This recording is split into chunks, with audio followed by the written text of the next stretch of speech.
Saya berumur 30 tahun. Saya belum melihat Rasulullah dalam mimpi. Apakah keadaan ini dianggap sebagai celaka? Standar melihat Rasulullah di dalam mimpi nampak atau tidak nampak tidak termasuk bagian dari kewajiban seorang muslim.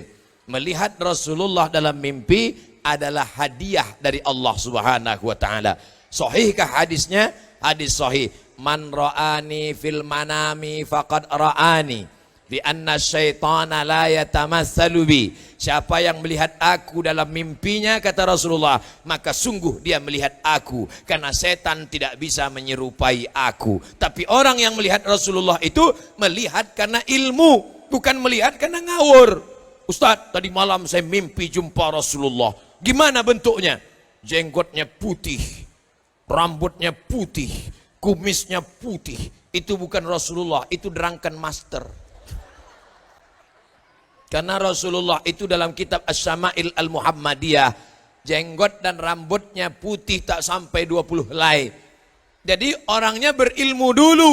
La ilaha illallah betul, tapi lihat pangkal ayatnya, fa'lam annahu la ilaha illallah. Belajar, ngaji, ilmu. Kalaupun sudah mimpi jumpa Rasulullah, setelah mimpi jumpa Rasulullah itu menjadi tukang ngomong banyak bicara, atau hatinya makin khusyuk, menjadi orang yang makin banyak ibadah, atau justru makin sombong membanggakan diri. Melihat Rasulullah hati menjadi tenang. Melihat Rasulullah sholat bertambah khusyuk. Melihat Rasulullah hataman Quran makin bertambah. Itulah kebaikan. Tapi kalau ngaku mimpi Rasulullah, makin banyak cerita, makin banyak bicara, amal berkurang, maka sesungguhnya kita sedang dipermainkan. Na'udzubillah.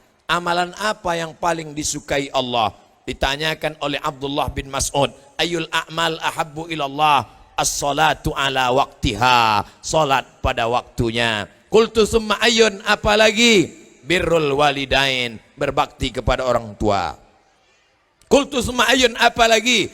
Al jihadu fi sabilillah, salat pada waktunya. Anak bapak ibu tak perlu khawatir, zuhur tepat waktu, asar tepat waktu. Tapi subuh, maghrib dan isya tanggung jawab bapak ibu di rumah. Tanggung jawab siapa yang lebih besar? Guru atau bapak ibu? Guru, zuhur, asar, subuh, maghrib, isya, bapak dan ibu bertanggung jawab di rumah.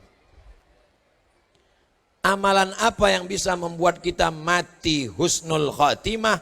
Istiqamah. Makanya kata ulama tasawuf, al istiqamah khairum min alfi karamah. Satu istiqamah lebih baik daripada 1000 karamah. Bisa jalan di atas air, bisa terbang di atas awan, bisa bicara dengan binatang, mendengar tasbih pohon kayu. Kalau tak ada istiqamah, tak ada gunanya. Mudah-mudahan kita semuanya istiqamah. Aqwamuha wa in qalla, adwamuha wa in qalla. Sedikit tapi istiqamah lebih baik daripada banyak tidak istiqamah. Nah, oleh sebab itu maka kita amal istiqamah, insya Allah dapat husnul khatimah. Bagaimana cara menanamkan karakter baik pada anak didik sesuai ajaran agama Islam? Dipanggil satu-satu. Baca doa makan, Allahumma barik lana fima razaqtana wa qina azabannar. Baca doa pergi dari rumah, bismillahirrahmanirrahim, tawakkaltu 'ala Allah, la haula wala quwata illa billah. Baca doa naik kendaraan, subhanalladzi sakhkhara lana hadza wa ma kunna lahu muqrinin wa inna rabbina munqalibun. Baca doa mau tidur, bismika Allahumma ahya wa amut. Baca doa bangun tidur, alhamdulillahilladzi ahyana ba'da ma amatana wa ilaihin nusyur. Hafal doa tapi tidak pernah berdoa. Ada enggak ini? Hafal doa tapi tidak pernah berdoa, karena doa hanya teori. Maka cara mendidik adalah praktek, bukan teori. Ketika mau makan langsung Allahumma barik lana fima razaqtana wa qina azabannar. Ketika mau keluar rumah langsung bismillahirrahmanirrahim, Allah. Ketika mau masuk WC langsung Allahumma inni a'udzubika minal khubuthi wal khaba'ith. Ketika akan tidur langsung bismika Allahumma ahya wa amut. Jangan dibaca sekarang, nanti tidur. Jadi jangan teori-teori, langsung prakteknya. Akhlak itu bukan teori. Akhlak menurut bahasa, akhlak menurut istilah, akhlak menurut etimologi, akhlak menurut terminologi. Bukan itu, praktek langsung. Apa yang harus saya lakukan apabila teman saya pacaran, sedangkan kita sudah menegurnya berkali-kali. Mudah-mudahan yang pacaran putus. Mudah-mudahan yang udah putus nggak nyambung lagi. Hai yang pacaran, yang pacaran. Yang pacaran itu yang rugi perempuan. Bonceng sana, bonceng sini, bonceng sana, bonceng sini, masuk angin gembung. Yang muntah-muntah laki-laki apa perempuan? Perempuan. Yang hamil, yang malu laki-laki apa perempuan? Perempuan. Yang melahirkan anak meregang nyawa laki-laki apa perempuan? Perempuan. Kalau kebetulan nasibnya jelek, mati melahirkan, perempuan. Maka kalau perempuan tidak mau, mustahil laki-laki bisa pacaran. Kalau kau gagah perkasa, bukan dengan badanmu yang berotot. Kalau kau gagah perkasa, bukan yang berani membonceng. Kalau kau gagah perkasa, datang ke rumah ayahku, katakan kupinang kau dengan bismillah. Kalau kau gagah perkasa, datang ke rumah, bawalah seperangkat alat sholat dan kitab suci Al-Quran. Oleh sebab itu maka pendidikan agama menjadi modal utama. Tapi kontrol orang tua juga luar biasa. Mudah-mudahan anak-anak kita diselamatkan dari pacaran-pacaran. Apa yang lebih baik kita lakukan apabila ketika pelajaran berlangsung, langsung terdengar azan, apakah kita hentikan pelajaran atau nunggu belajar selesai baru sholat? Yang paling bagus adalah serentak pemahamannya 3. Guru di kelas, siswa, dengan yang buat jadwal. Jadi kalau 3 ini serentak seragam, insya Allah ketika jam pelajaran berakhir jam 12, jam 12 lewat sekian azan, 11.40 ke 12.30 menit, oke, tak masalah. Sholat zuhur Jakarta 11.40. Ditetapkan sholat zuhur di masjid jam 12. Masih bisa. Kenapa? Karena di Masjidil Haram pun jarak azan dan iqamat setengah jam. Maka insya Allah kalau disepakati begitu, tidak akan ada murid yang mau keluar kelas. Permisi bu, mau kemana? Mau sholat. Tenang, nanti jam 12 kita akan serentak sholat zuhur. Yang buat jadwal ngerti, gurunya ngerti, muridnya ngerti. Sholat jam 12. Adapun 20 menit menanti itu memang biasa dilakukan, bukan termasuk orang yang fawailul lil musallin. Bagaimana menyikapi perbedaan-perbedaan yang ada, Ustadz? Banyak perkara berbeda dari para kelompok-kelompok kajian masing-masing. Memberikan dalil. Mana yang menjadikan kami sebagai penuntut ilmu yang masih awam ini bimbang mana yang harus kami ikuti. Saya dalam akidah ikut mazhab Abul Hasan al-Ash'ari. Dalam bidang fikih mengikut mazhab Muhammad bin Idris Syafi'i. Dalam bidang tasawuf mengikut Imam Abu Hamid al-Ghazali. Tapi saya tak menyalahkan kawan saya yang ikut Imam Maturidi. Saya tidak menyalahkan teman saya yang ikut Hanafi, Maliki, Hambali. Karena masih dalam Ahlus Sunnah wal Jamaah. Tapi saya pribadi, kalau diminta untuk menjadi imam, maka saya tanya dulu, di sini biasanya pakai kunut atau tidak? Pakai Pak Ustadz, saya maju. Di sini pakai kunut atau enggak? Enggak Pak Ustadz, saya batuk cari imam lain. Karena saya kalau subuh pakai kunut. Dulu yang orang kelahi. Ini pertanyaan zaman dulu. Yang kelahi antara kunut enggak kunut itu dulu. Sekarang orang udah enggak kelahi lagi masalah kunut enggak kunut. Karena sama-sama enggak sholat subuh. Apa syarat seorang mengajar? Apakah harus dari pesantren? Ataukah dia harus LC dulu? Istri bapak hamil. Istri bapak hamil. 9 bulan 9 hari. Kurang 1 hari lagi. Tiba-tiba mules. Papa mules pak. Akhirnya bapak bawa. Bapak bawa.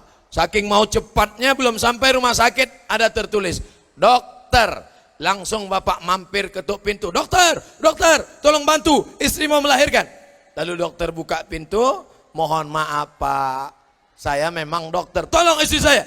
Mohon maaf, saya dokter hewan. Bapak mau nggak nyerahkan istri bapak ke dokter hewan? Tidak. Karena menurut Bapak ini bukan ilmunya. Bapak takut menyerahkan istri ke dokter hewan karena tidak sesuai ilmunya menurut Bapak. Padahal nyawa satu orang. Mengapa Bapak mau mengikhlaskan amal Bapak tidak bermakna pada orang yang tidak mengerti agama? Idza wussidal amru ila ghairi ahlihi fantaziris sa'ah. Kalau kau berikan sesuatu pada orang yang bukan ahlinya, maka tunggulah kehancuran. Maka kalau dalam bidang agama, serahkan kepada kiai, tamat pondok pesantren, tamat dari UIN, tamat dari Universitas Islam, tamat dari Al-Azhar, dari Ummul Qura Makkah, punya standarisasi mengajar. Kalau tidak, kita khawatir dhalla wa adalla. Saya tidak mengatakan mesti alumni Azhar, enggak. Dari UIN Ciputat, dari IAIN, dari Sekolah Tinggi Agama Islam, dari pondok pesantren. Ini baik. Tapi mesti keahlian. Kita naik pesawat, tiba-tiba ngomong pilotnya, mohon maaf pilot yang asli sedang demam, saya sebenarnya super angkot untuk coba-coba. Mau nggak naik pesawat? Walaupun gratis, saya yakin turun semua itu. Sedangkan untuk naik pesawat dari Pekanbaru ke Jakarta aja kita nggak mau. Kenapa ibadah kita, sholat kita, puasa kita, akidah kita, kita serahkan pada orang yang tidak mengerti agama? Kenapa demikian? Maka penting mencari guru. Al-isnad minad din, kata Imam Abdullah ibn Mubarak. Sanad itu bagian dari agama. Laulal isnad laqala man sya'a ma sya'a. Kalaulah bukan sanad keilmuan dari kiai tuan guru sampai kepada sahabat Nabi, maka tak mungkin amal kita benar. Maka insya Allah di Jakarta ini masih banyak para alim ulama. Ikuti kajian Kiai Haji Al-Fadil, Kiai Mahfud Asirun. Baca kitab kuning, kata tasawuf. Nama kitabnya Tambihul Mughtarrin. Peringatan pada orang-orang yang tertipu, merasa sedang beramal, padahal sebenarnya tidak beramal. Andai saya di Jakarta, andai saya tinggal di Jakarta, pasti saya tidak absen mengikuti kajian kitab Tambihul Mughtarrin yang ditulis oleh Imam Abdul Wahab As-Sa'rani, ulama besar, murid dari Imam Jalaluddin Abdurrahman As-Suyuti, di antara wali-wali Allah Subhanahu wa taala. Ikuti kajiannya, cari jadwalnya, nama kitabnya Tambihul Mughtarrin.